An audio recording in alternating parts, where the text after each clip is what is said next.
It's official. Kyler Murray's been activated from the PUP list. He's back.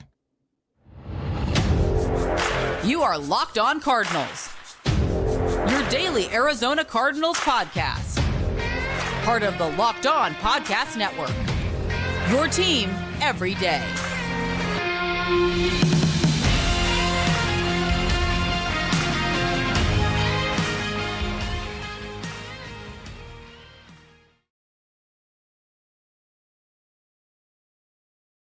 On Twitter at Clancy's Corner, follow the podcast at Locked On AZ Cards. Thank you for making Locked On Cardinals your first listen each and every day, free wherever you get your podcast and on YouTube. Today's episode is brought to you by FanDuel. Make every moment more. Right now, new customers get $150 in bonus bets with any winning $5 money line bet. That's $150 if your team wins. Visit FanDuel.com/lockedon to get started. It's been a long offseason. It's been a long training camp. It's been a long preseason. And it's been a long first 9 weeks of the 2023 regular season. But the moment is finally here. Kyler Murray is back. And while that's fantastic news for most, aside from people who don't believe that Kyler Murray is the guy for the future, there are so many different layers to this.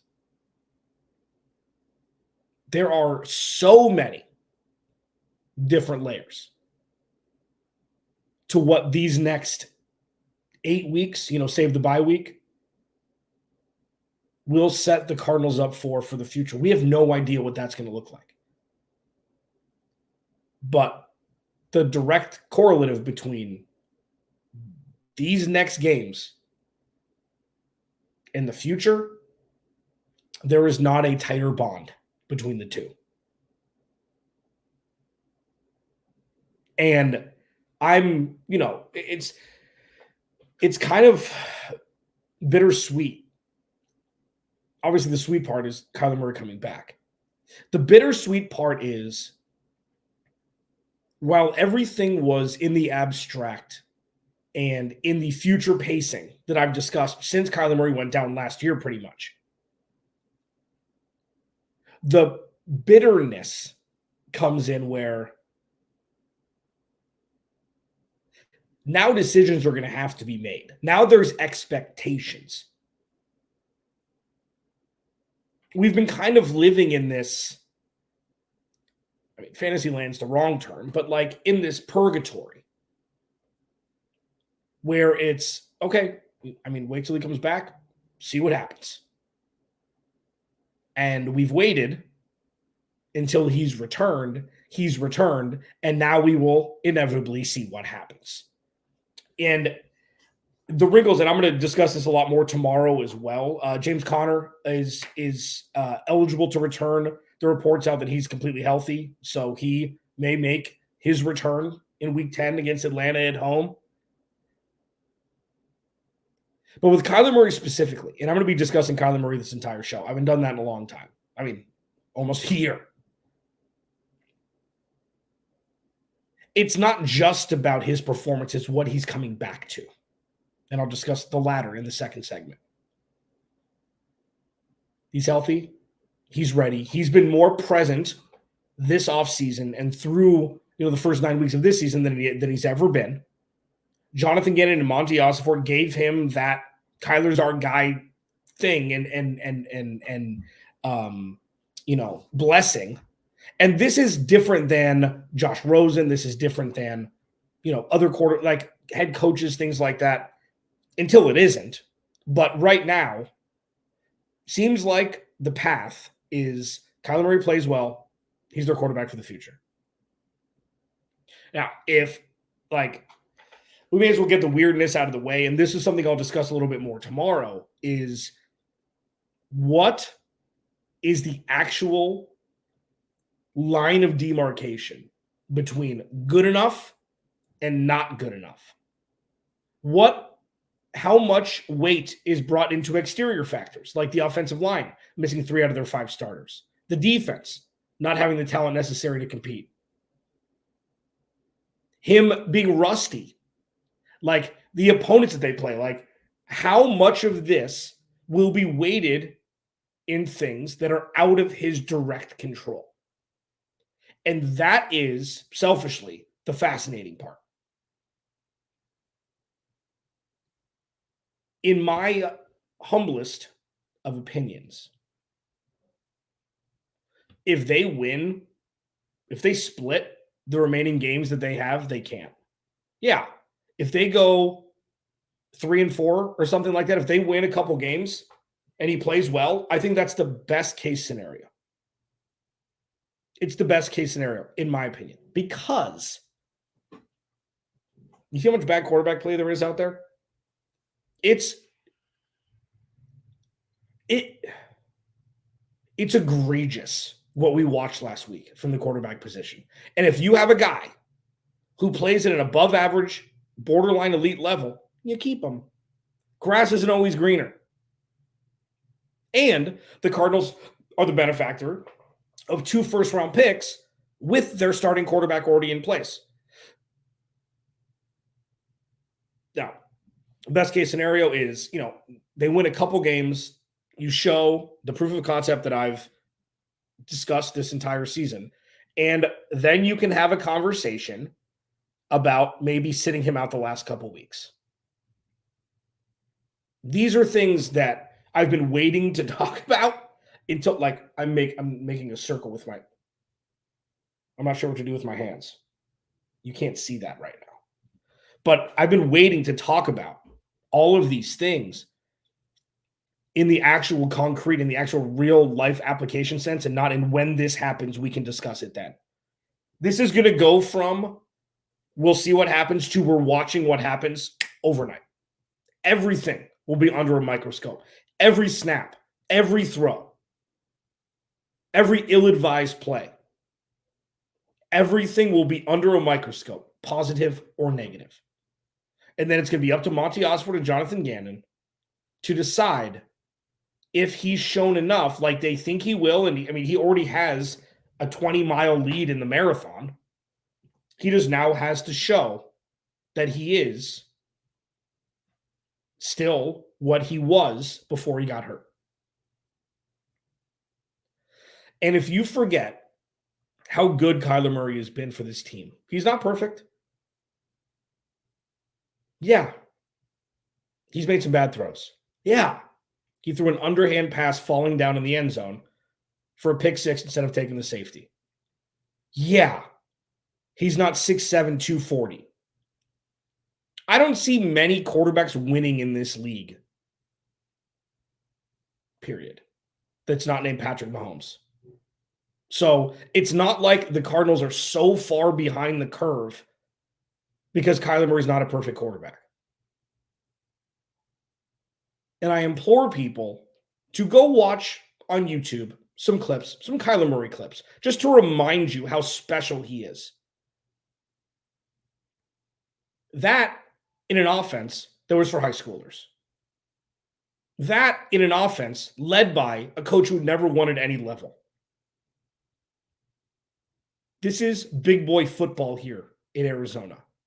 And all they need is a quarterback and, a bunch of other talent from other positions to make a massive turnaround in one full season of crapitude. That's the picture. How do you paint it? Let's discuss. What is Kyler Murray coming back to? He's coming back. What is he going to be witnessing on the field, in the actual field of play and not on the sidelines? Let's discuss that as we roll on here. Alex Clancy, please go to the YouTube channel. Search Locked On Arizona Cardinals. Hit subscribe. Leave a like. Leave a comment. It's been fun so far. Nothing compares to what's going to happen for the entirety of the 2023 season from here on out, and I'm here for it. This episode of Locked On Cardinals is brought to you by PrizePicks. PrizePicks. So quickly, how PrizePicks works is you pick 2 or more players, and you pick more or less in their projected stats, and place your entry. It's the most fun I've had winning up to 25 times my cheese this football season. And with basketball season here, this is super cool. You can now pick combo projections across football and basketball from the Specials League, a league crafted or created specifically for combo projections that include 2 or more players from different sports or leagues. Okay, so say LeBron James and Travis Kelce at a 10.5 combo of 3.5 three-pointers made in receptions. Is badass. It's mind-bending, and for the sports fan, there's not much better. Okay, there's quick and easy withdrawals, easy gameplay, enormous selection of player and stat types that what makes, PrizePicks #1 daily fantasy sports app. So download the PrizePicks app or go to prizepicks.com/LockedOnNFL and use code LockedOnNFL for a first deposit match up to $100. Again, go to prizepicks.com/LockedOnNFL and use code LockedOnNFL for a first deposit match up to $100. PrizePicks, daily fantasy sports made easy.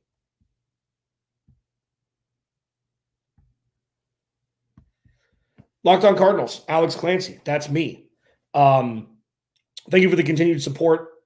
People who reach out via DM on Twitter, Instagram. I'm getting some Instagram ones at Clancy's Corner there. If that's more your speed, feel free to reach out, ask questions. I love having conversations about this team, for better or worse. What is Kyler Murray coming back to?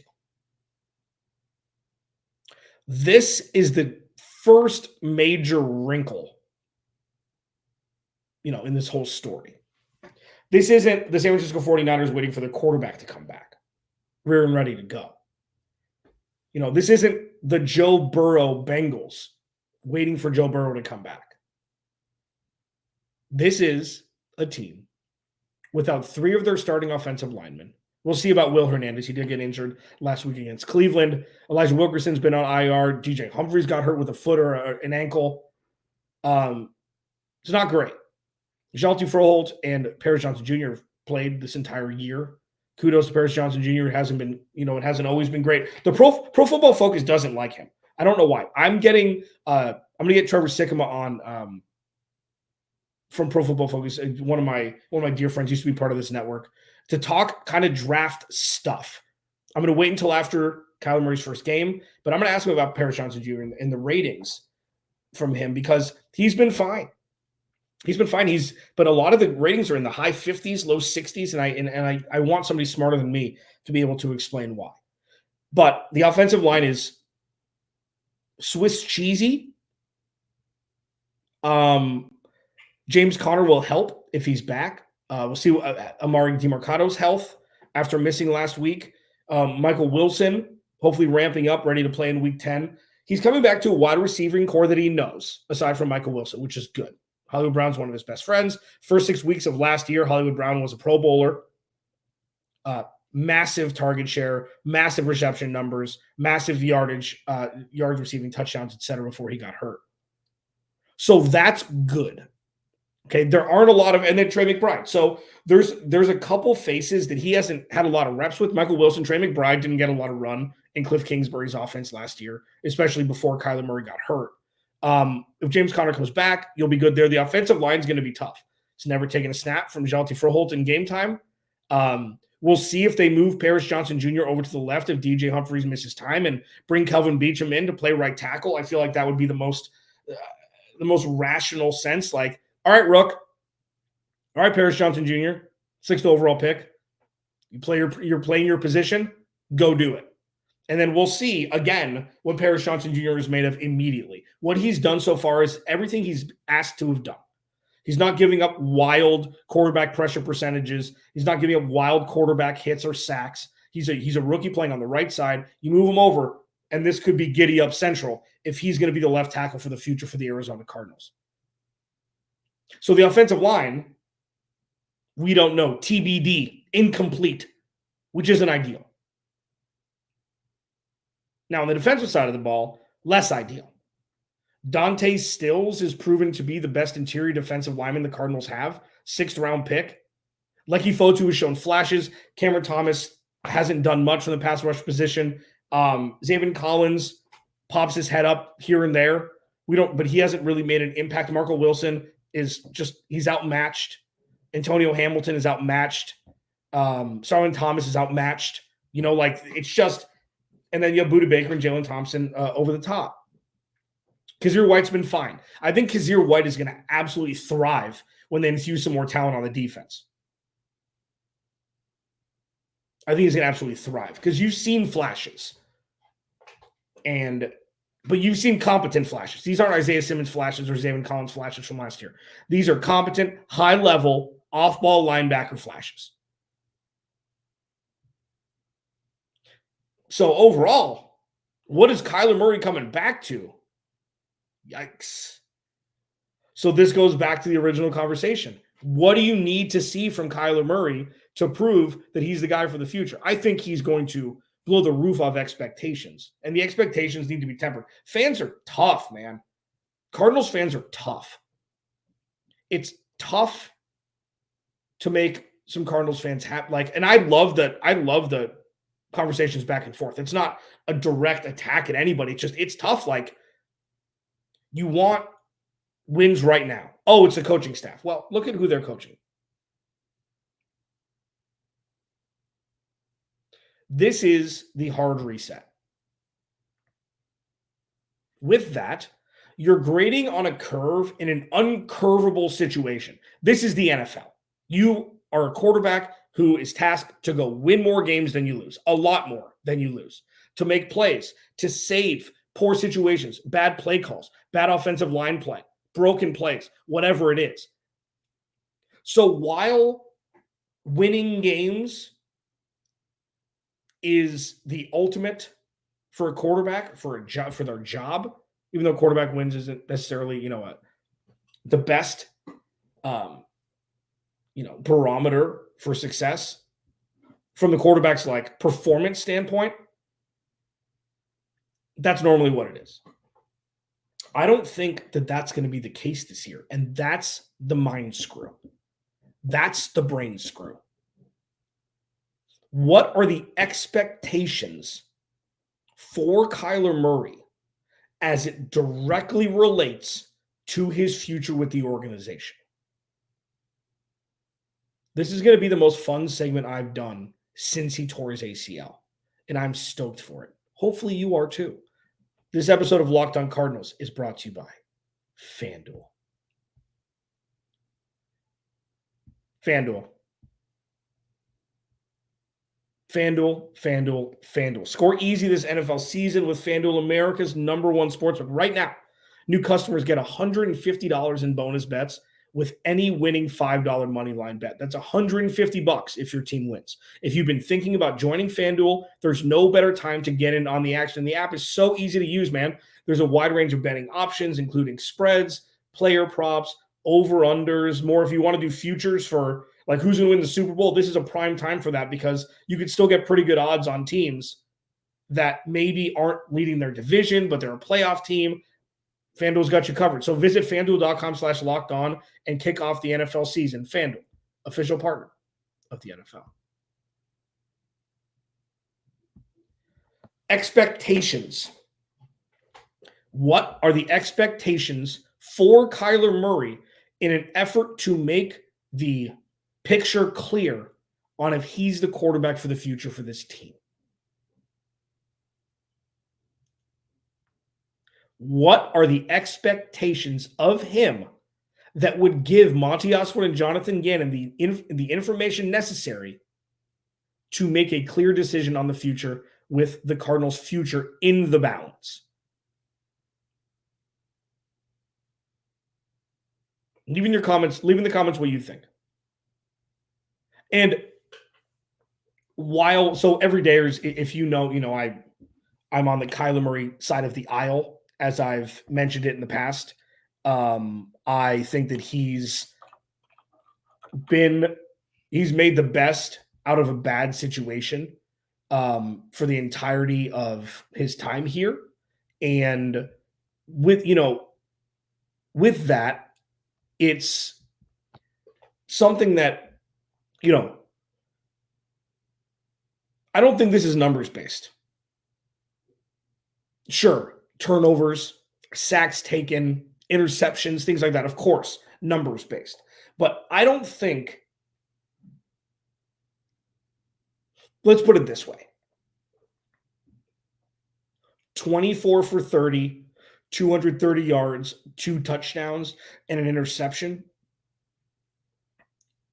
and in a loss, in my opinion, for this season, is more important than 18 for 27 for 195 yards and 1 touchdown in a win. This isn't about leadership. This isn't about now, obviously they're outliers. Like if he did again what he did to Vegas in week 2 of last season, where he put the entire team on his shoulders in the fourth quarter, late in the third, fourth quarter, and overtime, yeah, that's different. Not all wins and losses are created equal. But in a vacuum, I'd rather see Kyler Murray's numbers be good and competent and well put together in a close loss than him not playing well and the Cardinals win. That doesn't, I don't think the latter gives more information than the former.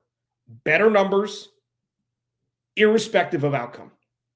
And it's not like, so say the Cardinals are, down 30-0 in the second quarter. I know it's a bad example. Just say, hypothetically speaking, and he just goes on a tear, and it's just like Blake Bortles fantasy football from 7 or 8 years ago, where he was a top fantasy football quarterback, one of the tops, but Jacksonville was terrible because they were down 3 touchdowns every game.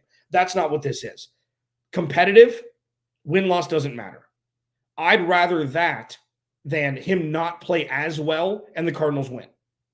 And it's only in this little pocket for the Cardinals for the remainder of the season where I would think that.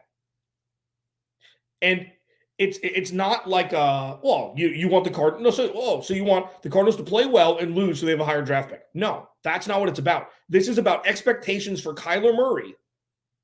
So Monty Osborne and Jonathan Gannon can make a clear indication and a clear decision on their path forward. Sure, they want Kyler Murray to play well because they want Kyler Murray to stay. 100%. I don't think that's in question. But if it's 50-50, I think tie goes to not Kyler Murray.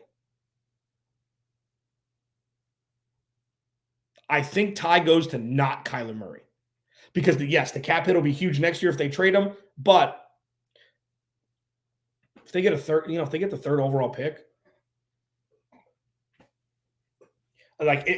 excuse me. I did say that Caleb Williams, while a great talent, isn't going to be the bona fide number 1 pick, and I think that's come to fruition here. Seems to be kind of a Bo Callahan. Kind of an egomaniac, it seems, at times. There's good talent, but the point is,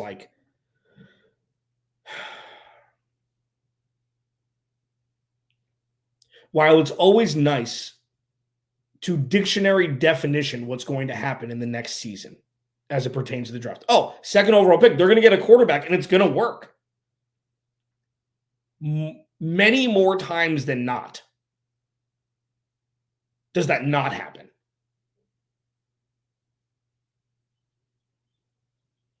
It's easy to say, I'll look at these guys coming out. You'll look at the college film. Yeah, sure. If every box is checked. Oh, yeah, Mel Kiper. Oh, topics. Oh, yeah. Oh, yeah. A Dame here over at, Locked On NFL Draft. Oh, Dame I trust. There's going to be a lot of people with a lot of different opinions on things. There's never a sure thing until you see it. So with that little diatribe, that's why this is so important. Because they've got their guy. They've got a guy who's played in elite level, who's been a Pro Bowler twice. He won Rookie of the Year with Cliff Kingsbury.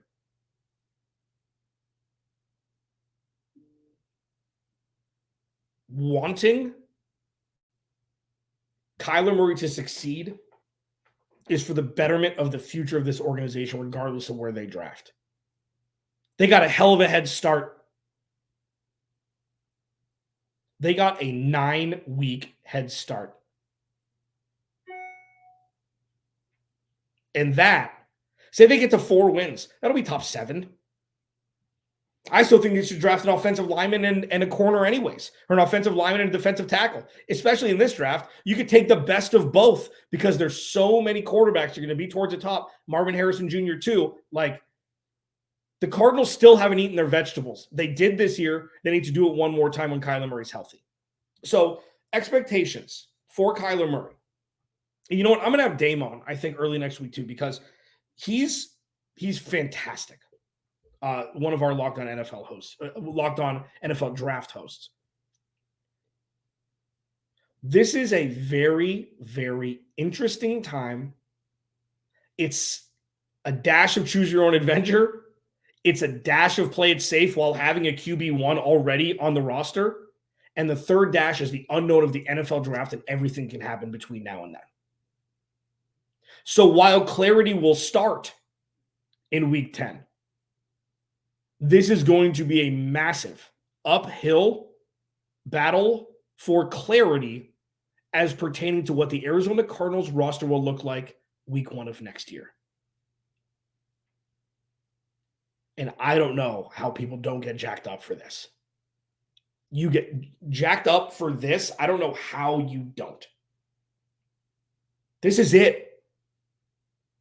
The future is now, cable guy. And with Kyler being activated off the PUP,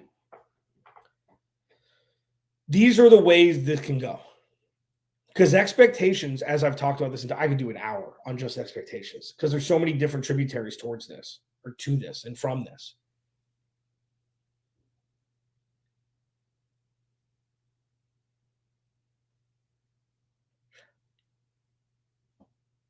I wish I was in the head of Monty Osborne and Jonathan Gannon because I wonder if there's, if he hits these metrics in, if he doesn't, no. I still think, I don't think it's 50-50. I think Kyler Murray's 70%, 80% already going to be the quarterback for next year. We need to watch the football first. But like when Budda Baker came back his first week, and then last week was another big indicator. I was actually talking to my buddy about this. The tackle for loss, I think it was against David Njoku in space on the far side of the field, Budda Baker on Sunday. It's like, NFL player, star NFL player. Okay, yeah, that looks different than what we've witnessed when watching the Arizona Cardinals this year. Feel like right when Kyler Murray gets on the field, you're like, oh, that's right. This is what a Pro Bowler, fringe elite quarterback looks like. And I think it's going to smack all of us right in the face, regardless of who the offensive line is, regardless if Kyler Murray hasn't been under center in his career. Kyler Murray also never said downset hike in his career. He always clapped. I think he'll be fine. And I know that drops are different. I get it. I know it's not the same as saying words or clapping. But this